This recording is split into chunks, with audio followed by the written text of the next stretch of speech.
The Nature of Predators 3. Memory transcription subject, Governor Tarva of the Venlil Republic. Date, Standardized Human Time, July 12, 2136. The tour of the governor's mansion started off without incident, and my nerves began to settle down. The humans tailed behind Cam and I, with questions pertaining to every subject under the sun. Culture, history, politics, they couldn't absorb information fast enough. Had any other species arrived at our doorstep with such childlike curiosity, their enthusiasm would be lauded. Hell, if you didn't look at the humans, you could almost forget they were predators. My brain switched into autopilot mode as I steered our group to the next stop, my office. However, the second I opened the door, I realized I had made a dreadful mistake. In this morning's panic, I had left a TV on. The news was cycling through footage of bomb shelters across the planet. Government advisories played on loop in the background.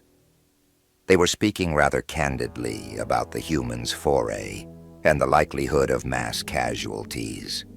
I scrambled to turn it off, but it was too late. The humans wandered over to the screen, staring in silence. They hadn't been this quiet since we started the tour. Seeing masses of people huddled together, crying, must have stirred something in them. I was wondering why there were so few staff here. No reporters either, Noah said finally. They've all been evacuated, haven't they? I cast my gaze downward.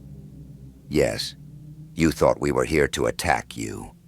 There was a flash of something in his brown eyes, and he pressed a hand to his forehead. My God, Sarah, you see how they look at us?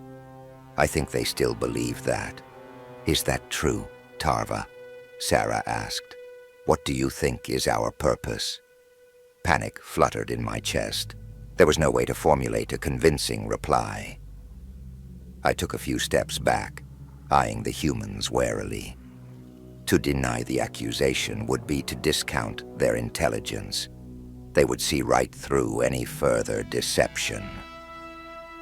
Silence was a way of confirming their suspicions without having to vocalize our terror. Cam, however, was eager to supply the answer. To kill us, and to have a grand old time dragging it out. No, that is not the case at all, Noah hissed. We mean you no harm. Look, if you want us to leave, we will. Sarah raised her hands slowly. We never wanted to cause fear or disrupt your lives. We just wanted to meet other people like us. There are no people like you, Kim growled. Really? She pointed to a 3D photo on my desk, a hard glint in her eyes. What about them? The picture in question was of myself at a conference with dozens of Federation leaders. It was obvious to any intelligent observer that those diverse life forms were not of Venlil origin. What were the humans supposed to think? Seeing us comfortable with other aliens, they had to be wondering why they were so feared. I cursed myself for such a blatant oversight. You're right. I managed to speak, though my voice was hardly more than a whisper. They're not from this world, like you. Noah cleared his throat. How many intelligent species are there that you know of? How did you find each other? I hesitated. If the humans intended to purge the galaxy, news of the Federation's existence would give them a starting point. It might also tip them off to the coming rescue party and cause them to accelerate invasion plans. But by the same token, they would discover it anyways. At least, this way, we could gauge their reaction. Hundreds, Most of us are members of the Galactic Federation. It's a central governing body of sorts. Why do we bother you then? You're used to aliens. Sarah's eyes narrowed to unnerving slits. Do we resemble something from your past? A growl rumbled in Cam's throat. You're a predator. A sentient predator. Wonderful. Could this conversation have gone any worse? In his hatred, the military advisor had just told the humans the actual reason they were different. It stood to reason that if they were predators, by default, we were the opposite. If their instincts weren't awakened before, they had to be salivating now. There was a long silence, and I could almost see the gears turning in Sarah's mind. Surprise flashed on her face, as though she didn't understand why their nature mattered. Was this the first time the notion crossed her mind? It was tough to believe the humans were that oblivious to the food chain dynamics. Is that uncommon? She asked. Very. How many are there? You're the second. Noah turned his piercing gaze toward Cam. Who is the first? Silence blanketed the room with a heavy grip. Nobody wanted to explain what happened with the Arsur. Not even Cam would offer pointed comments on that subject. We didn't need to give the humans any ideas. The captain seemed to notice our expressions darken, and the lines on his own face hardened. Who is the first? He repeated. What words could provide an adequate description of evil incarnate? My eyes swelled with water as memories resurfaced.